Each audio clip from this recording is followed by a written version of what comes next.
Hello, welcome to my Choko channel, where I've been documenting my experience preparing and moving to Japan and existing here. And I just wanted to film this really quickly because actually I've filmed this a few times now and I keep failing, and so this is my last attempt to make an okay video that I'm okay with because I don't know why I'm struggling so much. Anyways, as you can see, I'm wearing a nice outfit today. If you've been following me for a while, you'll know that I wore this to my interview to the job that got me in Japan, as well as my orientation. Well, it's a little different actually, because unfortunately I made the ridiculous decision to wash my suit jacket in the laundry machine, and it is now at the dry cleaner where, fingers crossed, they can fix it. I don't know. So for now I'm wearing my boyfriend's suit jacket. And I just got back from work. Well, I didn't just get back, I got back like an hour ago, but because I keep filming this, anyways, I just somewhat kind of got back from work. I wanted to make this video while it was fresh in my head because today was a very special day at school, hence my outfit. It was the graduation day for the third year students, or the grade 12 students, or whatever the heck they're called in the US. And I wanted to make this video because graduation ceremonies in Japan are very different from the ones I'm used to back home in Canada. And they might be very different from the ceremonies in your country. So I wanted to talk about it because it's really interesting. First of all, the clothes. So students in Japan just wear their uniforms, which makes sense, but they get little special flowers to put on their pockets. I don't know if this is every school. This is one of the very few days in school where girls can wear makeup, so a lot of the girls wore very nice makeup and had their hair done up really nicely. And of course, all the teachers wore outfits like this, very actually literally in my guidelines that I was given for how to prepare for the ceremony. When I Google translated it, it literally said to dress solemnly because it's a solemn event, which, foreshadowing, Japan takes the graduation ceremonies seriously, like very literally seriously.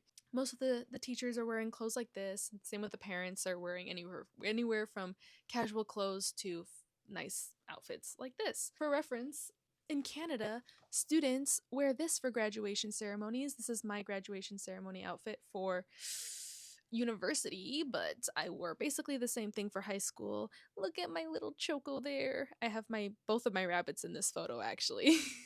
I have Choko, and unfortunately Pumpkin is in that box. But anyways, so in Canada we wear the classic gown with the hood and a cap.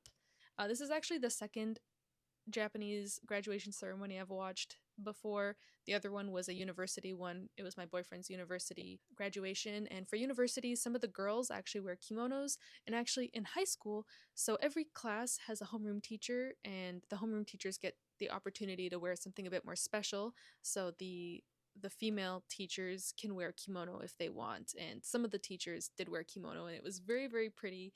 And I don't think the students have that option, but in university graduations, the students have the option to wear a kimono, which I think should be more often. I think more students and more teachers should be allowed to wear traditional outfits, or not allowed, but should just wear more traditional outfits, because I think it's cool, because we have the cool like cap and gown, and Japan has cool kimonos that they could wear more often, which I think would be really cool and unique. Anyways, so the homeroom teachers got to wear fancy outfits. Some of them chose to just wear normal outfits, but some of them chose to wear kimonos. So the clothes are a little bit different, but that's not really the biggest culture shock.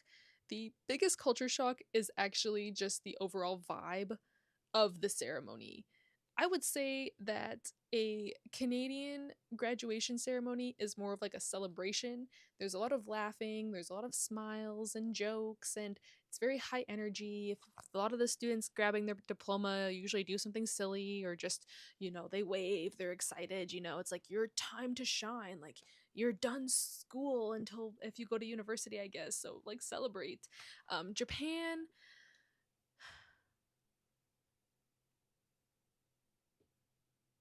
does not do that. Like, it is very funeral-esque. Of course, everyone is wearing kind of dark clothes, like the typical like suit, so it's a lot of black and gray, and the student uniforms are also very dark colors. And no one is smiling, no one is laughing. There is some crying going on, but very serious crying. The energy is very different. Uh, yeah. That is where the biggest culture difference is, I think, is just the energy is very different. In Canada, it's a celebration. In Japan, it's like an official ceremony that is no laughing matter. And I find that very interesting. I don't know if one is better than the other or not, but I am biased towards thinking that keeping it lighthearted keeps it a bit more engaging. Because I mean, part of it is my Japanese listening skills are not fluent, so a lot of the speeches that happened, I couldn't really understand it, minus one girl's speech, which was actually very heartfelt. But for the most part, and I mean, like speeches in every country are usually kind of dry, but at least you liven it up with a joke here or there. But it's very serious. I'm losing my train of thought because I've said this so many times. But anyways, I don't remember what I said at the beginning. Well, where was I going with this? I don't remember. I'm tired. But anyways, I had a hard time focusing on the ceremony. I looked over to the parents and all the family and stuff at the ceremony, and um, they looked worse off than me.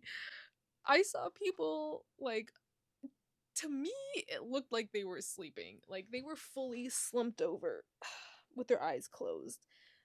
Some just had their eyes closed like this. I have to assume some of them were just like they were actively listening, but they were just resting their eyes. But it just it just looked, I don't know, it made me kind of it was interesting to see these speeches going on, and then I look over to the family members and it looks like half of them are sleeping, which is why I think, a joke here or there is, possibly necessary. The other interesting thing was when the students were walking into the gym, which is where the ceremony happens, even the students were very, very serious. There was a couple students that were like higher energy, kind of stepping out of the norm, but for the most part, every student looked very serious. I know in Japan it's a lot more normalized to wear face masks, and everybody has different reasons why they wear them, whether it's because you're sick that day or maybe privacy. But I do know some people feel self conscious about their face, so they wear face masks, and I was kind of shocked how many students were wearing face masks at their graduation ceremony. I guess I assumed like if there was ever a time to take it off, you know, celebrating your graduation would be that time to take the face mask off, but a lot of students still wore their face mask, and I wonder why. At the end of the ceremony, it became a lot more lively. They sang a few songs, and then the students walk out, and the teachers line up at the door and clap for them, and then that is when all the emotions came out. A lot of the students and teachers getting emotional, and maybe the parents and stuff too. Everyone's taking pictures after, giving flowers. There were vegetables being passed around to the boys, and I think that was kind of some joke, and it was funny. But the hallways were very lively, and lots of pictures being taken, videos being taken. They had yearbooks, and they were signing each other's yearbooks. So after that, it was very high energy, which you would expect. But yeah, during the ceremony, very strict, but very organized. In Canada, without a doubt, guaranteed, all of our events like this are delayed. At least 30 minutes delayed. But this ceremony, of course, it's Japan, so it started exactly on time. Exactly on time. Very interesting stuff, and I just thought I would share that with you guys if you were interested in it. And I think that's everything to say on the matter. Just wanted to talk about the overall vibe difference between Japan and maybe some other countries, definitely different from Canada. My high school graduation, I went to a Catholic school, so our graduation was at a church, and oh my god, it was 10 years ago now, but I can't fully remember the celebration. I believe we had mass first, and then it was the actual ceremony. I believe, I might be wrong, but I remember it being high energy, and I remember the part going up for your diplomas was high energy. Oh, of course, afterwards, we all threw our hats in the air and took pictures for a long time, and then we had an official banquet like a week or so later at a very, very fancy like banquet hall with very nice, good food. Everybody was dressed very nicely. I had a very big blue dress, and all the girls had nice dresses, and all the boys had nice suits. And there was a lot of like fun speeches, and then there was a big party afterwards with the lights off and the disco, you know. So it was very, very cool. Lots of pictures and stuff. Anyways, so that was graduation ceremonies in Japan. So let me know in the comments how different or similar it is to graduation ceremonies in your country where you come from. Thank you for watching this impromptu random video. I hope you found it interesting. This has been my 4th time trying to film this, so I hope I did okay this time. And if you did enjoy this video and you want to see more random videos about me existing in Japan and other things, feel free to like and subscribe for more. I just got back from a trip to Okinawa yesterday, actually, which is why I'm very tired today. And I will be posting a little vlog series on that during my trip. I wanted to be very, very mindful of what I did so as not to be a huge bother and burden to everyone and everything around me. So if you want to see what I did to be a good tourist doing touristy things, stay tuned for that. Thank you so much for watching. I'll see you when I see you again.